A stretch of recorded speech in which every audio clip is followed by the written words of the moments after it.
Hi friends, welcome to our channel.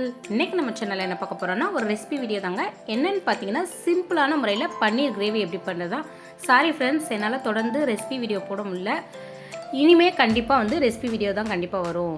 வாங்க பன்னீர் gravy எப்படி பண்ணுன்னு பார்க்கலாம். ஃபஸ்ட்டு ஸ்டவ் ஆன் பண்ணி பேன் வச்சு அதில் கொஞ்சமாக ஆயில், அதாவது ஒரு ஸ்பூன் அளவுக்கு ஆயில், ஒரு ஸ்பூன் அளவுக்கு பட்டர் சேர்த்து அது நல்லா சூடானவனே ஒரு ஸ்பூன் அளவுக்கு சோம்பு போட்டுக்கோங்க, ஒரு கொத்து கருவேப்பிலை போட்டுக்கோங்க. அது ரெண்டும் நல்லா புரிஞ்சு வரையில் கூடவே ஒரு பச்சை மிளகாய் போட்டுக்கோங்க. காரத்துக்கு 2 பெரிய வெங்காயத்தை சாப் பண்ணி போட்டுக்கோங்க.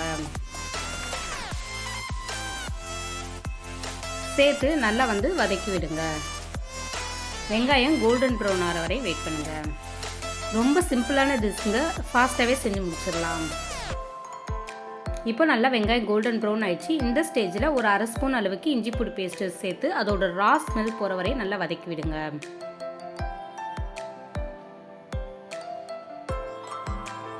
நெக்ஸ்ட்டு கட் பண்ணி வச்சுருக்க ஒரு பெரிய தக்காளியை சேர்த்துக்கோங்க. இந்த ஸ்டேஜில் நீங்கள் தக்காளியை பேஸ்ட் பண்ணி சேர்க்கணும்னாலும் சேர்த்துக்கலாம். நான் அப்படியே சேர்த்துக்கிட்டேங்க.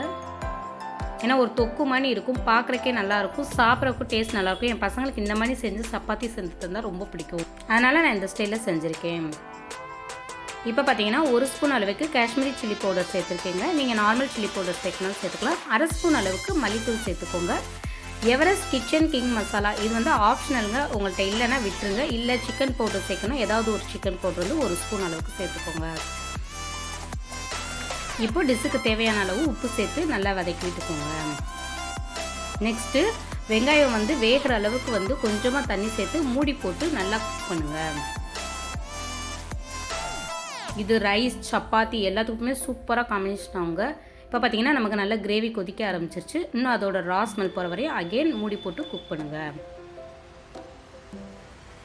அட் த சேம் டைம் பார்த்தீங்கன்னா இன்னொரு சைட் ஸ்டவ் ஆன் பண்ணி பேன் வச்சு அதில் பட்டர் சேர்த்து பன்னீர் கட் பண்ணி வச்சுருப்பீங்களா அதை ஃப்ரை பண்ணி எடுத்துக்கோங்க. நீங்கள் அப்படியே ஃப்ரை பண்ணாலும் பண்ணலாம், இல்லை இதில் கொஞ்சமாக சாட் மசாலா, மிளகாத்தூள், மஞ்சத்தூள் எல்லாம் போட்டு மசாலா ஃப்ரை பண்ணாலும் பண்ணலாம். என் பசங்களுக்கு அந்த மாதிரி பிடிக்காது, சின்ன பசங்க அந்த மாதிரி லைக் பண்ண மாட்டாங்க. அதனால் நான் நார்மலாக வெறும் ப்ளெயினாக பன்னீரை ஃப்ரை பண்ணி சேர்த்துக்கிட்டேன். ஒன் சைடு குக் ஆனதுக்கடுத்து திருப்பி விட்டுக்கோங்க. இப்போ பார்த்தீங்கன்னா நமக்கு நல்லா பன்னீர் ஃப்ரை ஆகி வந்துச்சு. ஸ்டவ் ஆஃப் பண்ணி தனியாக எடுத்து வச்சுக்கோங்க.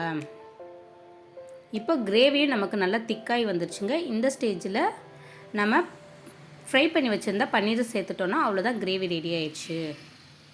ரொம்பவே சிம்பிளான டிஷ்ஷுங்க, கிட்ஸுக்கெல்லாம் ரொம்பவே பிடிக்கும். ரொம்பவே சிம்பிளான டிஷ்ஷுங்க.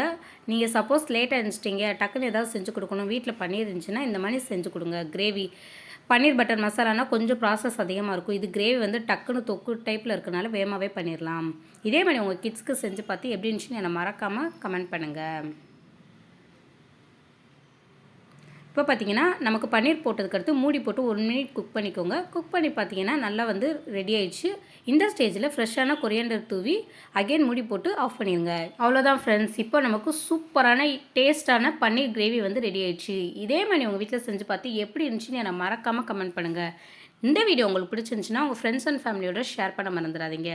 நீங்கள் கண்டிப்பாக என் சேனலை சப்ஸ்கிரைப் பண்ணுங்கள், லைக் பண்ணுங்கள், ஷேர் பண்ணுங்கள், கமெண்ட் பண்ணுங்கள். மறக்காமல் பெல் பட்டனை கிளிக் பண்ணி ஆளுங்கிற ஆப்ஷனை கொடுங்க. மறக்காமல் உங்கள் குட்டீஸ்க்கு இதே மாதிரி செஞ்சு கொடுத்து நல்லா என்ஜாய் பண்ணுங்கள். தேங்க்யூ ஃபார் வாட்சிங்.